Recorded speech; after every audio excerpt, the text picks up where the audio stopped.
Monday, May 19th, 2025. This date now holds a different weight. It will be remembered not for the usual activities, but for an event that shattered the ordinary. A place of learning became a scene of profound tragedy and fear. The news began as a whisper, then an alert, then a stark reality. What happened was unthinkable, until it happened. And then it was all anyone could think about. The first official sign that something was terribly wrong came as an alert. A shelter-in-place order was issued for students. The message was clear: stay out of Wilgus Hall. This directive, sudden and urgent, cut through the normalcy of a Monday afternoon. Confusion rippled through the student body, quickly followed by a growing sense of alarm. Wilgus Hall, a familiar student residence, was suddenly a name associated with danger.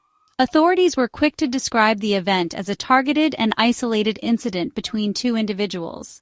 These phrases were likely intended to reassure the wider campus community.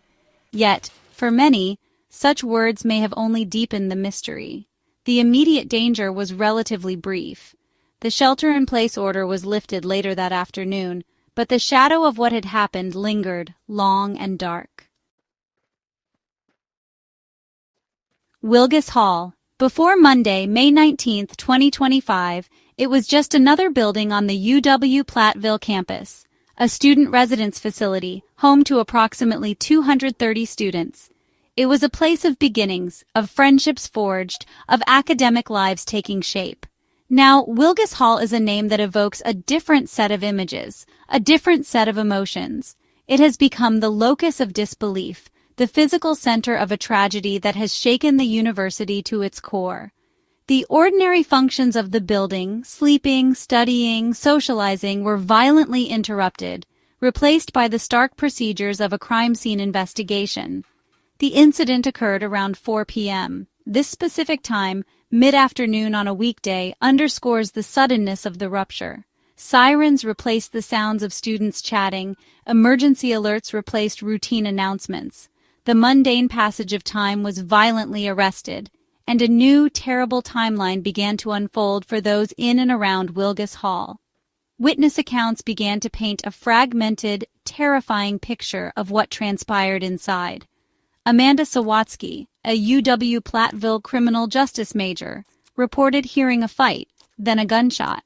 These are sounds that belong elsewhere, not in the familiar corridors of a university dormitory in Platteville, Wisconsin. Hallie Helms was 22 years old. She came from Baraboo, Wisconsin, a town known for its circus history and natural beauty. Her name, now linked to this tragedy, represents a life brimming with potential, a future filled with promise that was cruelly and senselessly cut short. Before Monday, May 19, 2025, Hallie Helms was a student, a daughter, a friend, on the cusp of embarking on a new chapter in her life. Now, her name is whispered with sorrow, a symbol of a future that will never be realized, a stark reminder of the fragility of life. Just 2 days before the incident, she had received her elementary education degree from UW-Platteville. That Saturday was a day of immense pride, of celebration, of looking forward. She had walked across the stage, diploma in hand, ready to step into her chosen profession. The joy of that achievement is now forever shadowed by the tragedy that followed so swiftly. An educator in the making, Hallie Helms was preparing to dedicate her life to shaping young minds. Kelsie Martin was also 22 years old. Her hometown was Beloit, Wisconsin, a city with a rich industrial history situated on the Rock River. Like Hallie Helms, Kelsie Martin's life was full of promise, her path set on a course of academic and professional achievement. Her name, too, is now inextricably linked with the events of May 19, 2025, a day that ended her journey far too soon. Before that Monday, Kelsie was a student focused on her studies, looking forward to her own graduation, her own future. Now she is remembered in sorrow, another bright light extinguished. Kelsie was enrolled in a forensic science course, a demanding and fascinating field of study. She was on track to graduate in the summer of 2025. She was so close to achieving that goal, to taking the next step in her academic or professional life. Forensic science is a discipline dedicated to the careful examination of evidence, to the pursuit of truth in the aftermath of crime or unexplained events. These were the skills Kelsie was honing, the knowledge she was acquiring. Section 5. The Moments of Terror. Voices from the Scene. The narrative of that dreadful Monday afternoon is pieced together from the accounts of those who were there, those who saw or heard something that broke the fabric of their ordinary day. Eric Sperduto, a UW-Platteville sophomore, provided one such account. He reported seeing a bunch of girls running out of the building. Their words, shouted in fear and panic, conveyed the horror unfolding within Wilgus Hall. They said they heard 2 gunshots. This image of students fleeing, of urgent warnings passed in haste, captures the sudden onset of terror that gripped that part of the campus. Sperduto's experience did not end there. He stated that he then went inside Wilgus Hall himself. What he saw was a scene that no student should ever have to witness. He described seeing the cops kneeling next to a body on the floor. This observation was made on the first floor of the residence hall, as more police officers were running into the building. The immediacy of this account, the raw detail of seeing a body, underscores the grim reality that confronted those who were present as the situation escalated. Section 6. The University Grapples, Words and Actions. In the immediate aftermath of the tragedy, the University of Wisconsin-Platteville administration faced the daunting task of communicating with a shocked and grieving campus community. Chancellor Dr. Tammy Ivetovich issued a statement that conveyed the university's sorrow. It is with deep sadness that we mourn the loss of 2 UW-Platteville students, Kelsie Martin, 22, of Beloit, Wisconsin, and Hallie Helms, 22, of Baraboo, Wisconsin, the statement read. The official naming of the students brought a new level of reality to the loss, moving beyond statistics or anonymous victims to acknowledge the individual lives cut short. Chancellor Ivetovich's statement also reiterated the assessment that the incident was a targeted and isolated event between the 2 individuals.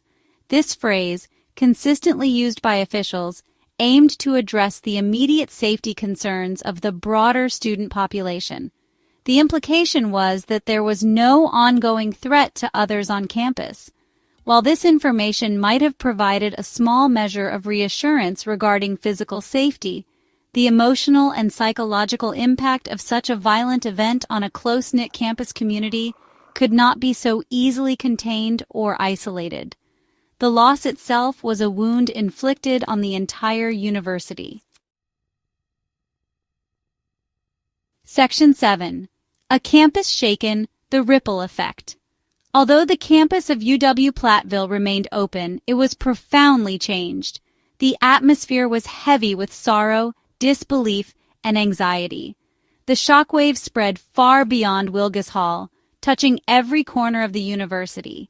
Students, faculty, and staff grappled with the news, trying to comprehend the violent incident. The sense of security was undeniably shaken. There was frustration regarding the flow of information. A press conference provided minimal new details, leading to frustration.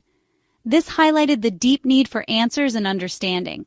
The lack of clarity exacerbated feelings of anxiety and helplessness.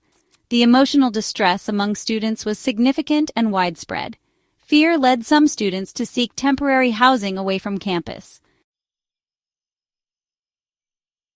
Section 8. The investigation begins, seeking clarity. With the immediate crisis response underway, the focus shifted to the painstaking work of investigation. The Platteville Police Department and the UW-Platteville Police Department took the lead in this complex and sensitive inquiry. They were not alone in this effort. State authorities, the Grant County Sheriff's Office, and other city agencies provided assistance, pooling resources and expertise to piece together the events that led to the deaths of Hallie Helms and Kelsie Martin. The goal was clear, to determine exactly what happened, how it happened, and if possible, why it happened. At a press conference held in the aftermath, UW-Platteville Police Chief Joseph Hallman provided only minimal details about the case. He cited the active and ongoing nature of the investigation as the reason for the limited information. This is standard procedure in such situations, as releasing too much information prematurely could compromise the integrity of the investigation. However, this necessary official caution often runs counter to the public's urgent desire for answers and understanding, especially for a campus community reeling from such a traumatic event.